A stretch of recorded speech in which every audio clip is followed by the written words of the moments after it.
Резкий прорыв на фронте, военные бьют тревогу, пока Киев и Москва загадочно молчат. В Кремле сдают нервишки, Лавров сделал резкое заявление, обвинение в адрес президента. По мнению российского МИДа, он поступает не по-мужски. Новая добыча Пентагона. Американские военные провели спецоперацию практически в прямом эфире. 6000 одним ударом. Мощный прилет по складам противника. Таких потерь еще не было. Генштаб раскрыл детали. Ситуация критическая. Сразу 2 важных города вот-вот будут потеряны. Идут последние бои. Стратегия Трампа действует. Удушение диктаторского режима дало первые плоды. Знаковое событие. Си Цзиньпин окончательно наплевал на обещания, данные Китаем Западу десятилетия назад. Об этих и других событиях к утру вторника, 10 февраля. Самые важные и срочные новости в эфире. Нехта. Украина, Россия, Беларусь и мир. Быстро, четко, по делу. Очередное контрнаступление ВСУ. В этот раз украинские силы ударили на запорожском направлении. Силам обороны удалось войти в поселок Терноватое под Гуляйполем. Официальные источники в Киеве пока молчат, но о ситуации проговорились зет-военкоры. Телеграм-канал «Рыбарь» пишет о проникновении украинских групп вглубь позиций, но утверждает, что устойчивого контроля у ВСУ нет. А чего же еще ждать от неофициального рупора Минобороны РФ? А вот Юрий Подоляк себя не сдерживает и дает радикальные оценки происходящему.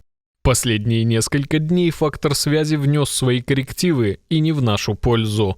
И этим, в том числе, а еще начавшимися здесь туманами, воспользовался противник, который, перебросив в полосу группировки «Восток» подразделения сразу 7 штурмовых полков и 3 штурмовых бригад, пытается разгромить наши дальневосточные армии. По сути, здесь началось главное сражение зимней кампании, исход которого решит многое. Гуляйполе – ключевой пункт в Запорожской области. После почти 4 лет обороны город был захвачен российскими войсками осенью прошлого года и стал их крупнейшим успехом за последние месяцы. За 3 месяца оккупанты продвинулись здесь на 5-15 километров, но сейчас ВСУ отбили часть этой территории назад. А Илон Маск при всех своих недостатках в данный момент истории оказался, похоже, на правильной стороне. Согласны?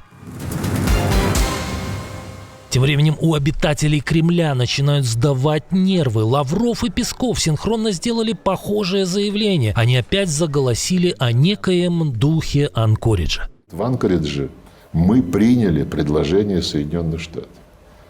То есть, если подходить так по-мужски, то они предложили, мы согласились. Приняв их предложение, мы вроде бы выполнили задачу решить украинский вопрос и перейти к полномасштабному, широкому, взаимовыгодному сотрудничеству. Оцените формулировки. С одной стороны, вот это решение украинского вопроса, звучит прямо как у вождей Третьего Рейха. А с другой стороны, глава путинской дипломатии намекнул, что в Белом доме поступают не по-мужски. Пока на практике все выглядит наоборот. Вводятся новые санкции. Война против танкеров устраивается. Индии и другим нашим партнерам пытаются запретить покупать дешевые, доступные российские энергоносители. Европе давно уже запретили, заставляют покупать втридорога, платя американский сжиженный природный газ. За разъяснениями этих заявлений корреспонденты кремлевского пула обратились к Дмитрию Пескову. Жив ли этот пресловутый дух Анкориджа? Кроме того, пресс-секретаря Путина попросили наконец-то объяснить, что же это такое. Есть целый ряд пониманий, которые были достигнуты в Анкоридже. Вот этот набор пониманий, который был достигнут, он и есть дух Анкориджа. Вдаваться в детали мы не хотим. Ох уж этот начальник Пескова. В 2015-м он как-то по-своему понял Минские соглашения и требовал, чтобы весь мир понимал их так же. До этого он придумал некие договоренности о нерасширении НАТО на восток, которые неизвестно где, кто и кому дал. И вот теперь опять все неправильно поняли что-то в столице Аляски. Может, все-таки проблема с когнитивными способностями хозяина Кремля? Как думаете? В Вашингтоне никак не прокомментировали слова Лаврова и Пескова, хотя в некотором смысле ответом Вашингтона можно считать очередную акцию. Американские военные в Индийском океане захватили танкер «Aquila Second», который использовался для перевозки российской и венесуэльской нефти в обход санкций. В Пентагоне заявили, что судно нарушило введенный Дональдом Трампом карантин для таких судов и пыталось скрыться. Это уже не единичный случай. С декабря США перехватили как минимум 7 таких судов, но в этот раз все впервые сделано настолько демонстративно. Видео спецоперации сразу появилось на страничках Пентагона. Ранее, к примеру США, последовала Франция, а накануне стало известно, что к охоте за теневым флотом присоединилась Индия, которая задержала сразу 3 танкера.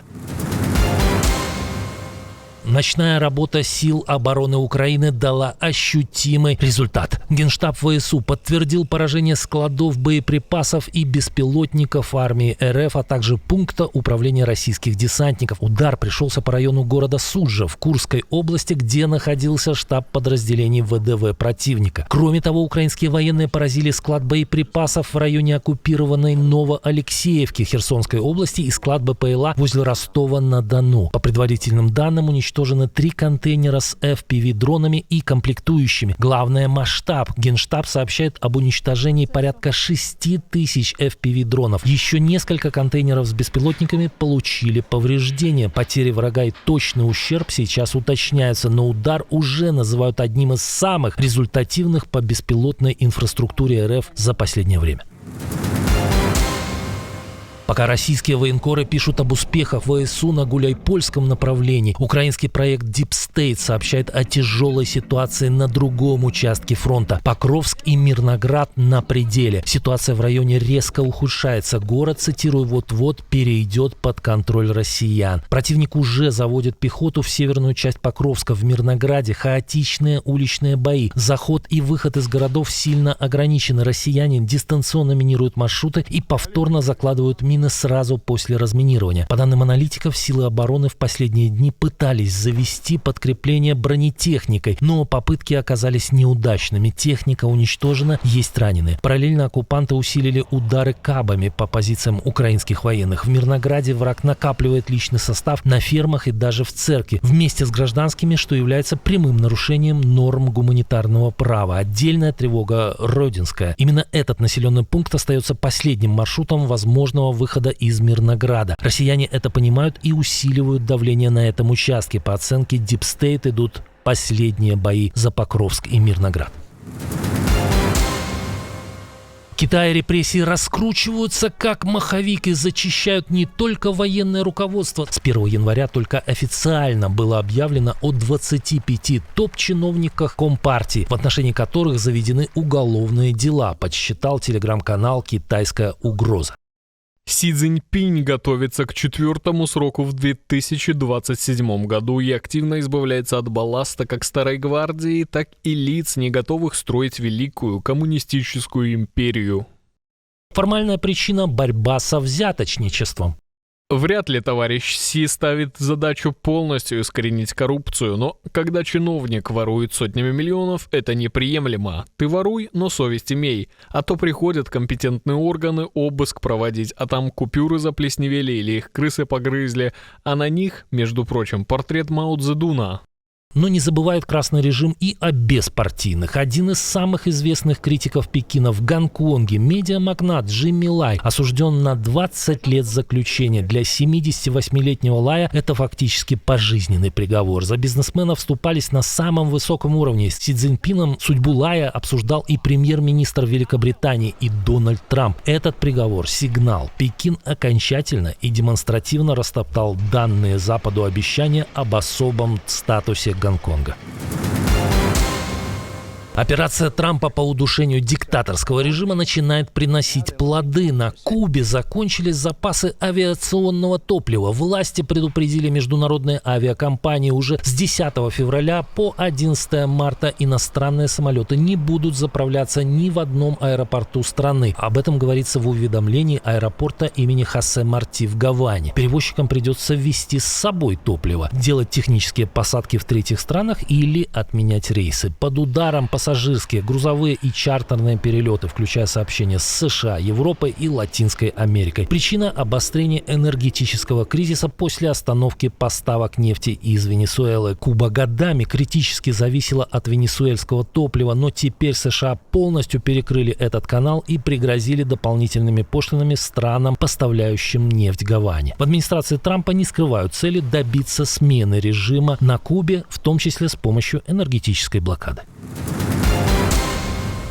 На Западе готовят свержение очередного диктатора, но эти коварные планы раскрыты и раскрыты службой внешней разведки России. На этот раз Москва узнала о подготовке смены власти в Беларуси. По версии СВР, фонды и НКО из США, Великобритании, Германии и Польши аккумулируют силы и ищут в белорусском обществе новых либеральных пассионариев. Цель – ослабить связку Минска и Москвы и помешать России вести войну в Украине. Правда, путч, по данным ведомства Нарышкина, запланирован к 2030 году. Александр Лукашенко к тому времени, если доживет, будет править всего только 36 лет. Ну разве так можно поступать с начинающим руководителем? О том, как много раз Москва по-братски шатала своего неверного вассала с помощью молочных, нефтяных и иных торговых войн, а также о дружеском визите вагнеровцев в Беларусь летом 2020 года в службе внешней разведки России упомянуть забыли. Мне, конечно, очень печально, что вот эти вагнеровцы с ним связаны. Но, с другой стороны, думаю, он же игрушка в чужих руках.